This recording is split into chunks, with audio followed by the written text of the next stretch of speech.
Broadcasting live from Chiapas, Mexico, I'm Ana Acevedo. It's 9:30 a.m. Mexican time. Let's start with Mexico news. The governor of the state of Chiapas, Dr. Eduardo Ramirez Aguilar, carried out a tour in the facilities at the Industrial and Service Technological High School, known as Cebetis number 108, located in the city of Comitán. During the visit, the governor highlighted the importance of this institution, which recently marked 50 years of academic service, becoming a key reference in technical education across the region. In these remarks, the state leader announced a support plan aimed to improving the school education infrastructure. Among the planned actions are the construction of a new restroom facilities, as well as the rehabilitation of workshop, classroom, and laboratories. The goal, he explained, is to ensure that students have safe, dignified, and functional space that contribute to a stronger learning environment. The governor emphasized that these improvements are designed to reinforce educational quality and provide better conditions for academic development. With this action, he reaffirmed his administration's commitment to strengthen technical education as a driver of progress and opportunity for the youth of Chiapas. We'll be right back with more local news. The governor of Chiapas, Dr. Eduardo Ramirez Aguilar, led the background-bringing ceremony for Hafto College in Comitán, a project he described as a significant step toward for education in the region. During the event, he acknowledged the investment made in this sector, emphasizing that his initiative represents a major opportunity for the municipality. He noted that the new institution will expand academic options for the young people while also serving as a generator of jobs for the local community. According to the governor, education and employment must advance together in order to create long term social development. During this address, Ramirez Aguilar invited leaders of the college to join the Chiapas Puede program since the school began operation. This initiative focused on literacy development and increasing the project's social impact. He stressed that education remains the most effective path towards shared prosperity and a better future for families across Chiapas. With the construction of this new college, the governor reiterated his administration's commitment to promoting initiatives that strengthen learning and collective well-being. Coming up next, more headlines from across the state. The Attorney General of the state of Chiapas, Jorge Luis Llave presented the Humanistic Law for the Protection of Women, Girls, Boys, and Adolescents to residents of the municipality of Soyalo. The initiative seeks to address the growing number of crime commitment against these vulnerable groups. During the meeting, he explained that it's too important to protect these vulnerable people. We go to a break and then we'll be back.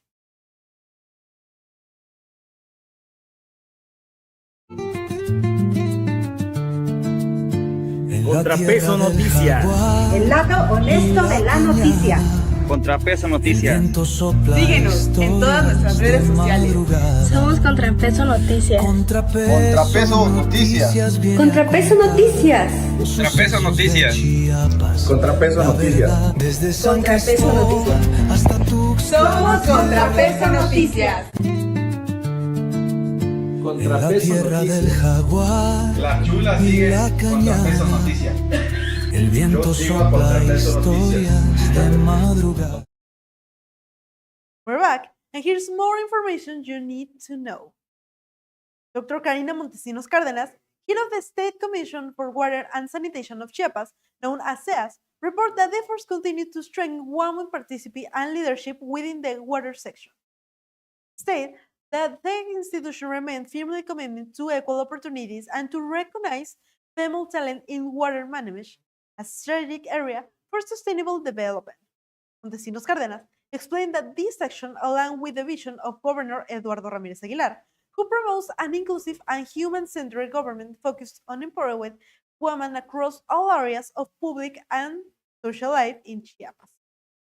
She emphasized that incorporating more women into the decision-making process related to water management not only advances quality, but also introduce new perspective and solutions to address ongoing challenge in water resources.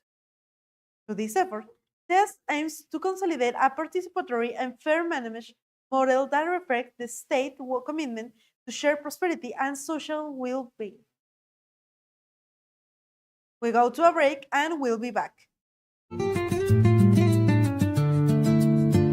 ContraPeso Noticias. El lado honesto de la noticia. ContraPeso Noticias. Síguenos en todas nuestras redes sociales. Somos ContraPeso Noticias. Contrapeso Noticias. ContraPeso Noticias. ContraPeso Noticias.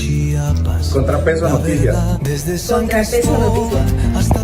Somos ContraPeso Noticias. En la tierra del jaguar, La chula y sigue la Contrapeso Noticias. el viento Yo sigo a sopla ContraPeso historias de madrugada. ContraPeso Noticias. Con voces de pueblo y su corazón, aquí en Chiapas traen la verdad, relevantes historias, pura claridad. Las voces calladas aquí tienen lugar. ContraPeso Noticias, el sistema informativo de la Asociación de Radio, Televisión y Medios Digitales. El Instituto Hispano te ofrece nuevas licenciaturas y maestrías. Licenciatura en Pedagogía, Criminología y Criminalística, Derecho y Litigación, Maestría en Planeación Financiera y Fiscal, Ciencia de la Educación y Educación Especial, en plan cuatrimestral y modalidad mixta. Contamos además con las mejores instalaciones y el mejor equipo académico para tu futuro. Tenemos la mejor opción para ti. Inscripciones abiertas. Comunícate al 961 64 15 41 y 96125265507. Instituto Hispano Jaime Sabines, formando valores para toda la vida. Muebles. El mejor precio, servicio y calidad es nuestro distintivo. Cotice hoy mismo al 961-2127-068. Por WhatsApp al 961-279-4168. En este noticiero que sabe escuchar, desde la sierra llega el clamor, se alza la noticia como un tambor. Montañas y ríos saben murmurar que lo importante aquí viene a informar. Ya conoces al Teletón. Tal vez has visitado alguno de nuestros 27 centros. O conoces a alguien a quien le cambió la vida con sus terapias. Quizás conozcas el Hospital Infantil Teletón de Oncología o alguna familia que encontró esperanza en este lugar. Nos conoces en cada espacio que ha cambiado para ser más accesible para todos. Contigo hemos logrado cambiar historias, deportes e incluso la manera en la que hablamos. Nos conoces porque juntos lo hemos cambiado todo.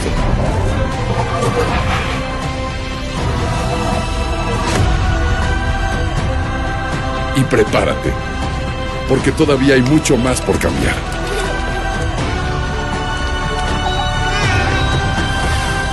Teletón, orgullosamente tercos. Si buscas calidad y confianza y refacciones para vehículos cuatrimoto y racers, Outdoors es la mejor opción. Acompáñanos, estamos ubicados en la Plaza Cañahueca. Si lo tuyo es la velocidad, la aventura y los terrenos difíciles, necesitas tener tu cuatrimoto o side-by-side en perfectas condiciones.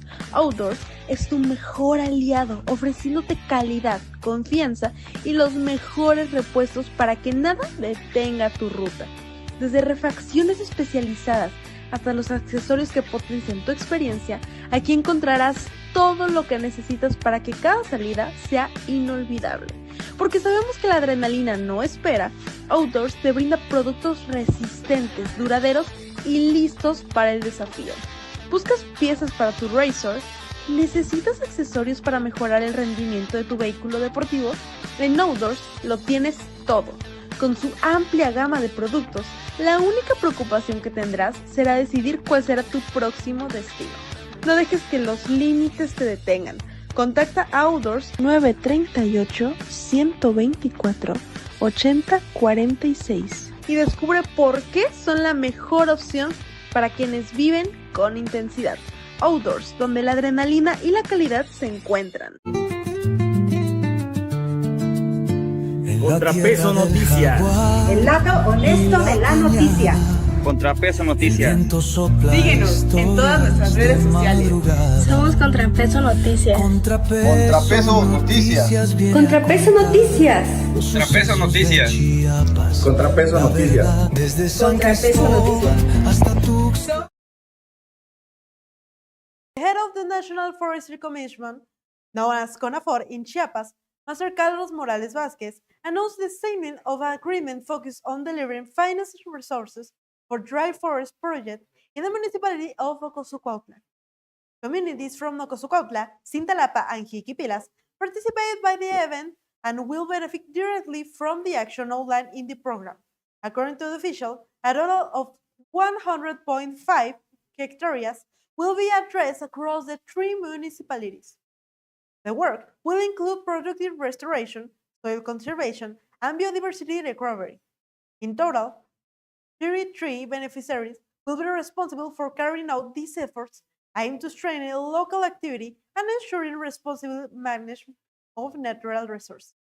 Morales Vázquez highlighted that the commitment to forage free and an inclusive development model represents a strategy that protects the environment while also promoting social well-being and community organization.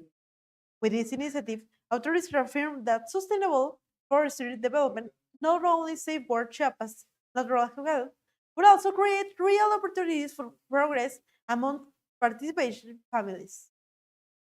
And now, we move on to municipal news.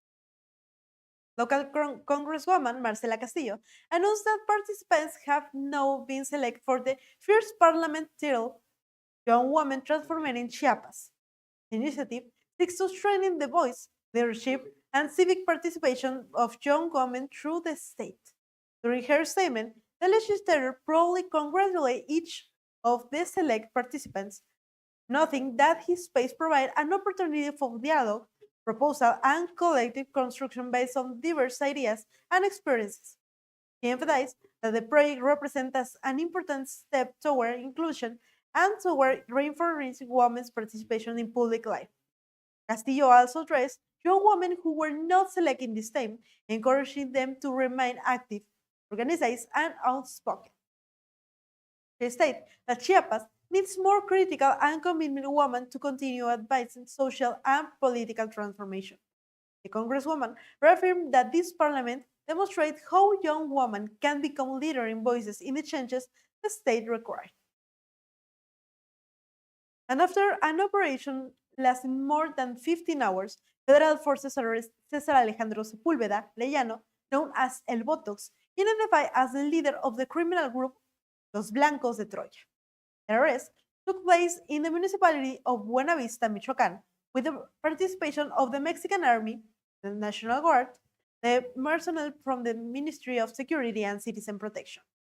The head of the agency, Omar Garcia Harfuch, reported that the coordinated operation was supported by the Ministry of National Defense, the Navy, the Michoacán State Prosecutor's Office, and the state authorities. He noted that El Botox was considered a high priority target due to his role as a major generator of violence in the region. Authorities say he is allegedly responsible of multiple homicides and identified as the main extortionist targeting lemon producers. During the federal government's morning brief, Garcia Harfuch explained that authorities remain in constant communication with Michoacán's prosecutor, Carlos Torres Piña, to monitor the legal process. He addressed that the arrest was the result of a long-term investigation that allowed authorities to locate the suspect residence. While attempting to flee by jumping over a wall, he was apprehended by a female officer. The operation also led to the detention of a woman close to Sepúlveda Arellano, who allegedly managed his finances, as well as other members of his inner circle captured in the recent week. At this time, El Botox is being transported by helicopter operated by the Ministry of National Defense to Mexico City under heavy security. Authorities confirmed that he faced 6 arrest warrants for extortion, 3 for aggravated homicide, 1 for attempted homicide, and another for the murder of a lemon industry leader on November 6. He also linked to the Jalisco New Generation cartel, reinforcing his profile as one of the main devices of violence in.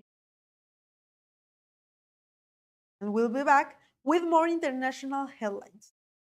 Mexico's Secretary of Economy, Marcelo Ebrard, announced that US President Donald Trump had set July 1st as the deadline to decide whether the United States will continue in the United States-Mexico-Canada agreement known as TECMEC.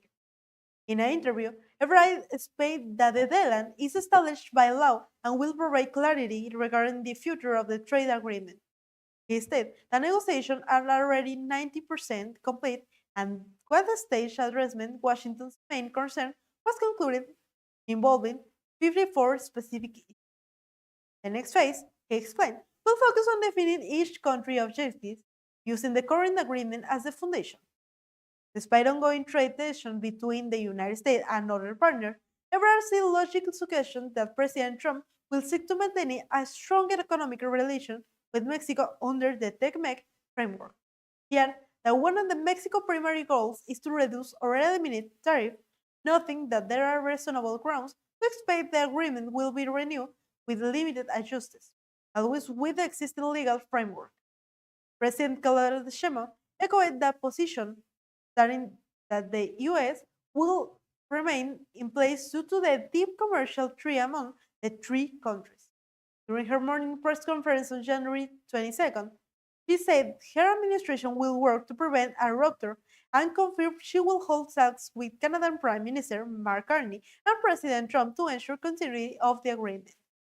These statements come amid recent tension between Trump and Carney following their speeches at the World Economic Forum in Davos and after the US president claimed this country does not need the TECMEC.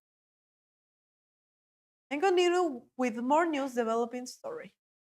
Mexican authorities are investigating the possible involvement of military personnel in the death of university student Fernando Alan Arce, age 23, who was killed on January 13 in Culiacán, Sinaloa.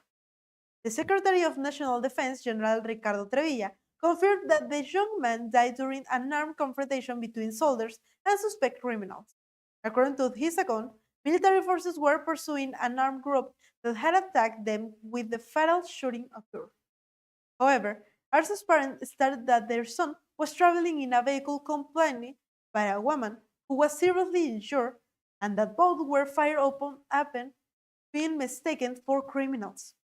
His mother explained that their vehicle was the same color as that used by the attackers, which may have caused the confusion. She demanded a full investigation and accountability. President Calderón expressed regret over the incident, stating, "We do not want these cases to happen again," and emphasizing that those responsible must be punished. The investigation is being conducted by the Attorney General Office and the Military Justice System. The case recalled an incident in May of 2025 in Badiraguato, where two young girls, Lady and Alexa, were killed during a shooting allergy involving soldiers. In that case, 6 members of the army were arrested, and the National Human Rights Commission confirmed serious human rights violation, calling for reparation and public apology.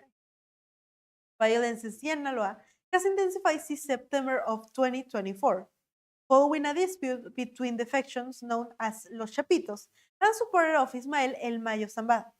The federal government was deploying more than 2,500 troops to the region, though efforts have so far failed to contain the deadly conflict that has left hundreds deaths and missing. There's more information you need. A major accident was reported early Thursday morning in the municipality of Tulancingo, Hidalgo, when a fuel tanker truck lost control, fell from a bridge, and exploded on the Mexico-Tuxpan highway at kilometer 109. The explosion triggered a massive fire visible from several kilometers away, forced to complete shutdown of the roadway, and resulted in the death of the truck's operation. The body was found at the scene. The Subsecretariat of Civil Protection and Risk Management reported that the emergency response protocol were activated immediately after the incident. Preliminary reports indicate the crash occurring near the bridge in the community of Santa Maria Asunción, close to the San Alejo toll booth. The Hidalgo State Public Security Secretary confirmed that the State Fire Department managed to contain the blaze through specialized maneuver, preventing the fire from spreading to nearby communities. As a preventive measure, authorities implement a full measure in both directions along an approximately 2 kilometers perimeter while cooling operation, risk elimination, and forensic investigation continue to determine the cause of the incident. The state official expressed condolence to the driver's family and confirmed that follow-up procedures are underway. So far, authorities have no report whether the bridge sustainable structural damage. Civil protection urged the public to avoid the area, follow official instruction, and use alternative routes. Emergency lines 911 and 089 remain available 24 hours a day. And now we move on to the international news. Here are what's happening on around the world.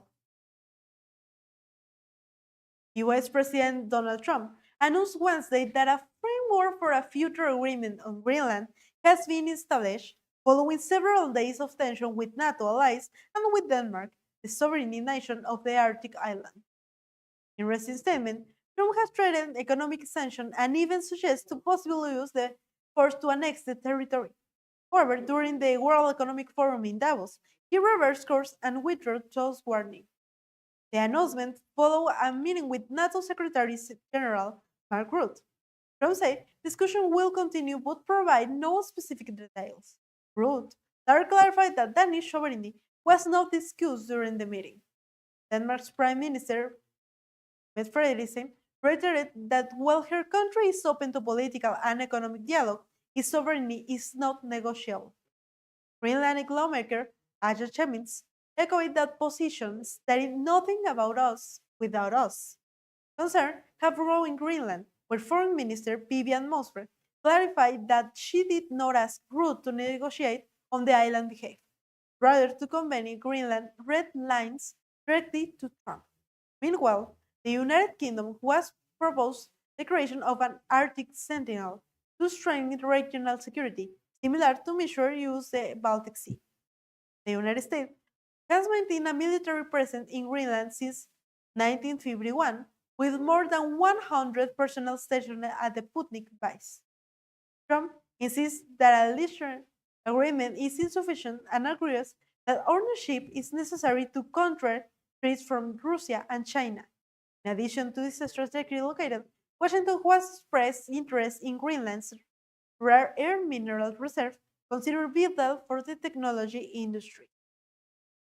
Denmark and Greenland have firmly rejected any transfer for sovereignty, while NATO seeks to contain tension and reinforce Arctic security. The future of the agreement, announced by Trump, remains uncertain and will depend on multilateral negotiations in which Greenland insists on being an active participant. Still ahead, more international developments. The US government confirmed Thursday its withdrawal from the World Health Organization following an executive order signed by President Donald Trump in January of 2025.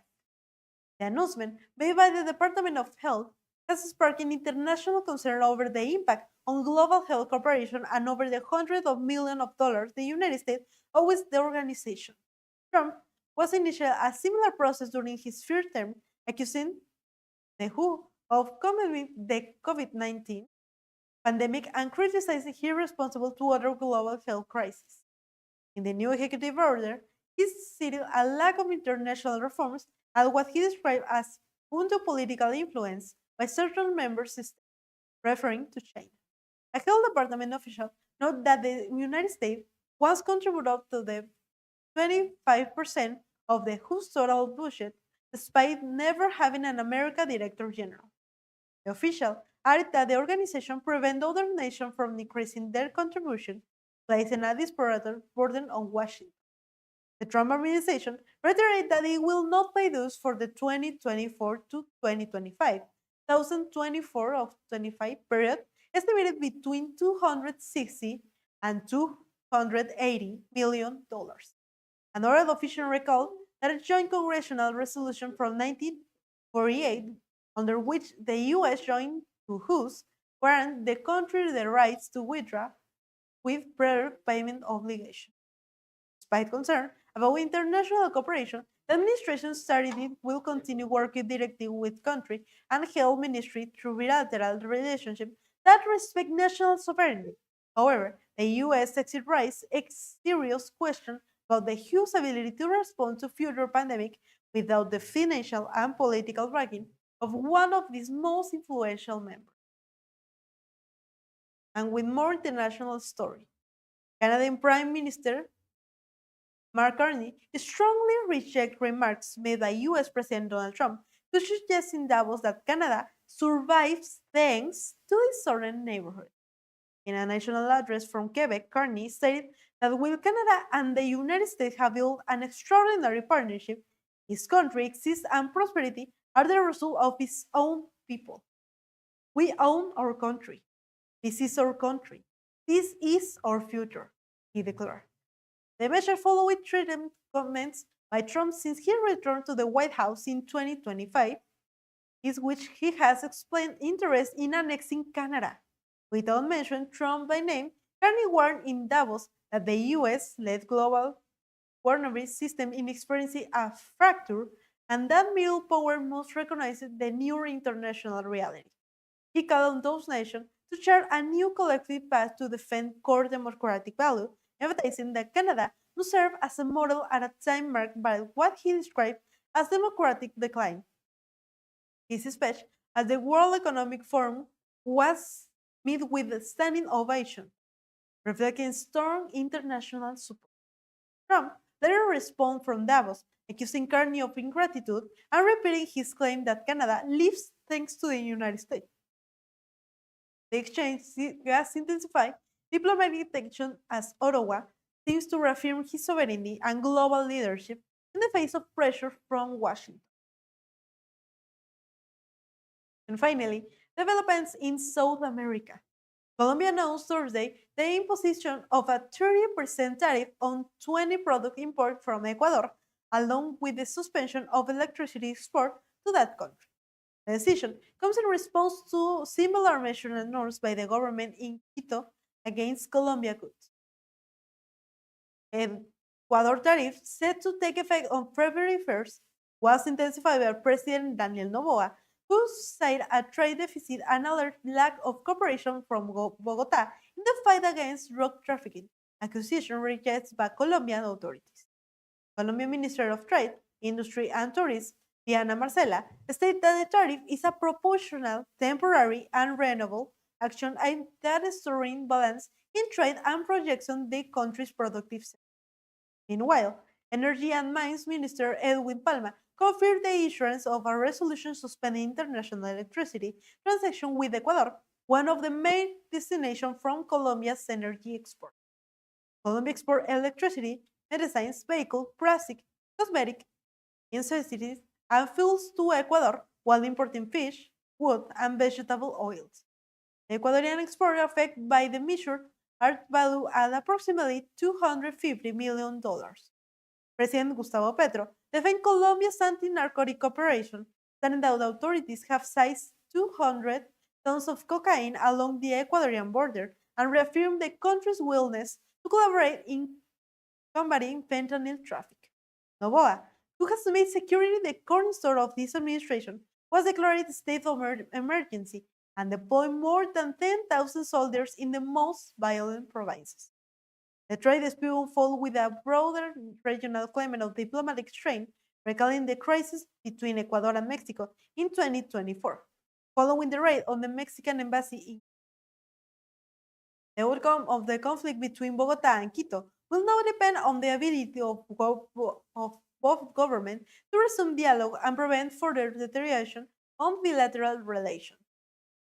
And that concludes this segment of today's international coverage. Thank you for staying with us here on ContraPeso Noticias. We appreciate your trust and your time. We will continue to bring you the most important stories from Mexico and around the world with clarity, responsibility, and commitment to the truth. Have a great day, stay informed, and we'll look forward to see you again in our next broadcast this Monday. Enjoy this weekend, and remember, this is ContraPeso Noticias.